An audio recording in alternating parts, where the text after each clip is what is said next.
I know many are shocked and appalled that Miss Russell is only being charged with 2 misdemeanors. That breaking news, Carlee Russell will face 2 misdemeanor charges after lying about her abduction. She turned herself into police today. New on the 4, the outrage from the police chief and what he says he wants to do about it.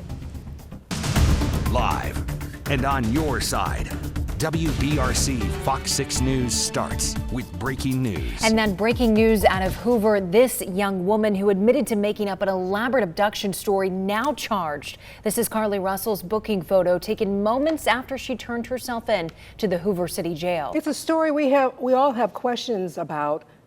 Russell admitting to a hoax after disappearing for 49 hours, with many believing she was kidnapped. Our Anjanae Robinson and Oliviana Calmes have been covering this story and will have live reports in just a few minutes. But first, today is a First Alert weather day. The heat indices hitting the triple digits. So let's go straight over to Chief Meteorologist Wes Wyatt with more on how this is going to impact our weekend plans, Wes. Yeah, it looks like this heat's going to carry over into the weekend, but we have seen a few pop-up storms. That's why we have another First Alert weather day for our Saturday tomorrow. Highs back in the mid to upper 90s, but it's a prolonged stretch of hot weather that we're dealing with this go around, and it's been with us all week. But thankfully, we do see a few of those pop-ups. Right now, I want to go into Coleman County because we are under a severe thunderstorm warning until 4:30. A severe storm near North Walter. This is drifting back to the west direction, so giving you the first alert here around Garden City and Hanceville and around the Wallace State area. This is drifting back in your direction. We've had some heavy rain around Bluntsville, back in towards Nectar. My main concern, the cloud-to-ground lightning,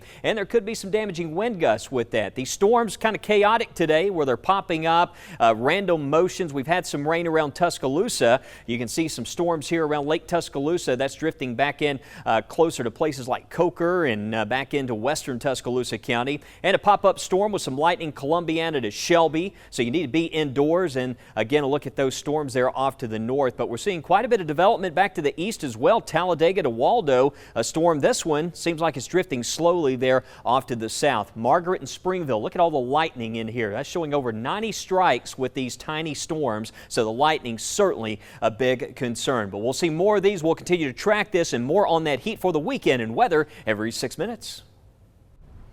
Good afternoon. We have a breaking traffic situation. We have a vehicle fire on I-65 northbound. This is between County Road 42 and US 31. All lanes are blocked at this time. So that blockage starts at exit 219, County Road 42 in the Jemison area and goes all the way until exit 228, US 31 in Calera. So my best advice for you would be to go ahead and get off at County Road 42 in Jemison. You turn left onto 42 and then right onto County Road 44, and then you turn right onto US 31. You're going to follow that all the way until Calera, turn right onto Main Street. From there, you can get back on I-65 and should be smooth sailing from there. That's your First Alert traffic update. We continue to follow that breaking news out of Hoover, where Carlee Russell turning herself in to the Hoover City Jail and bonding out as she faces 2 misdemeanor charges after confessing to lying about her kidnapping. Russell charged with false reporting to law enforcement authorities and falsely reporting an incident. Now to our team coverage on the arrest. Anjanae Robinson and Oliviana Calmes have been covering this story all day. Anjanae was at the news conference. What's the latest in this case, Anjanae?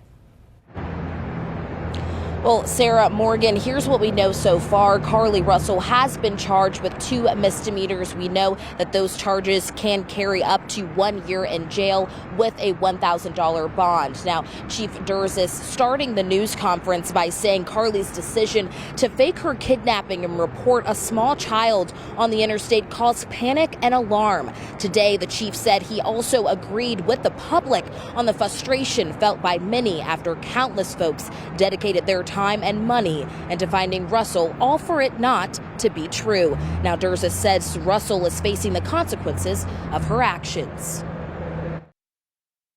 I can tell you that I will be contacting our state legislatures on behalf of law enforcement in Montgomery and asking them to look at this law applied to these facts and urge them to add an enhancement to current legislation when somebody falsely reports kidnapping or another violent crime.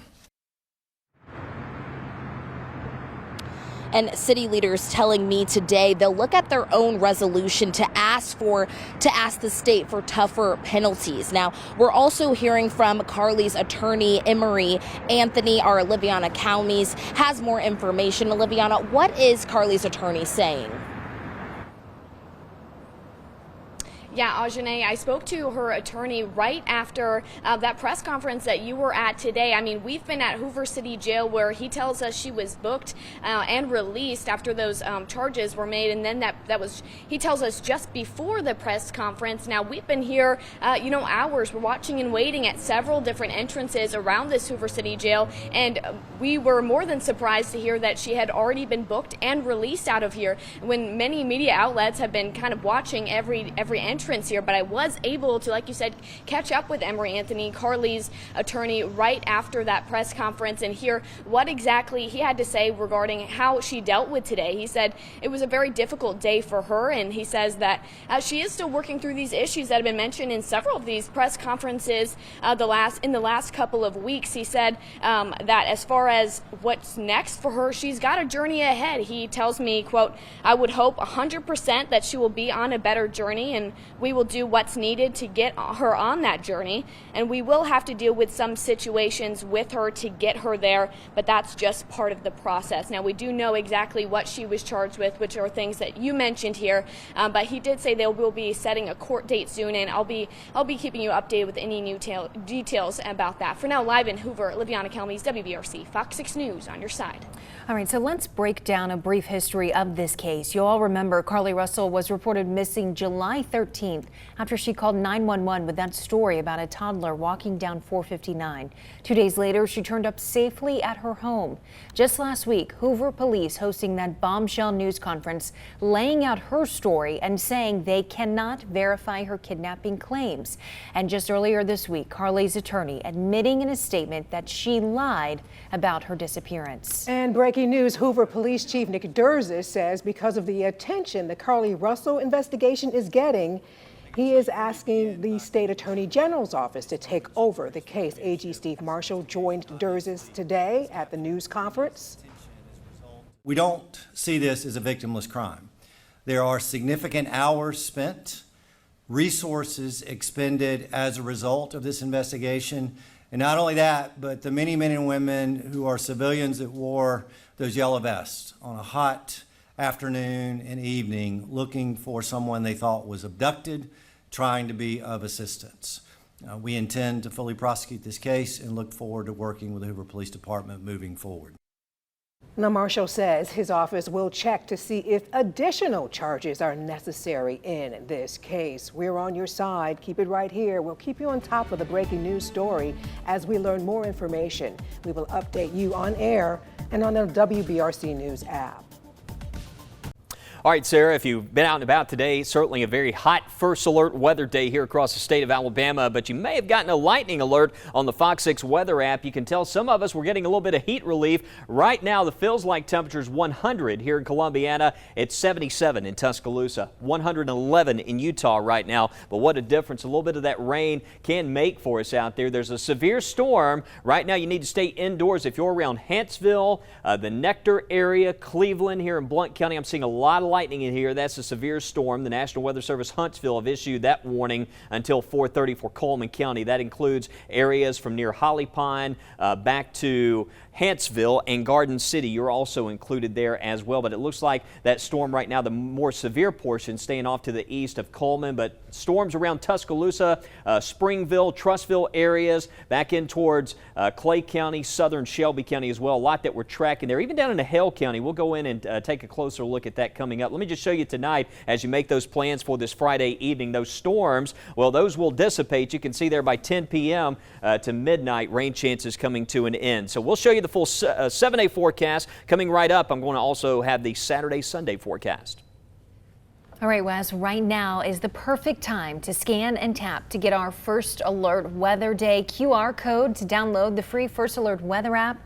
There you will get updates on closings and locations for storm shelters should you need it. And of course, you can get your forecast right down to your neighborhood. We have a breaking news update on a deadly shooting at Railroad Park last weekend. We now know who police have in custody in this case. 20-year-old Daquan Arnez Wilson is now charged with murder in the death of 28-year-old Morgan Martin. Martin was found suffering from a gunshot wound at Railroad Park Sunday evening. He died on the scene. Police say Martin was in an argument before he was shot.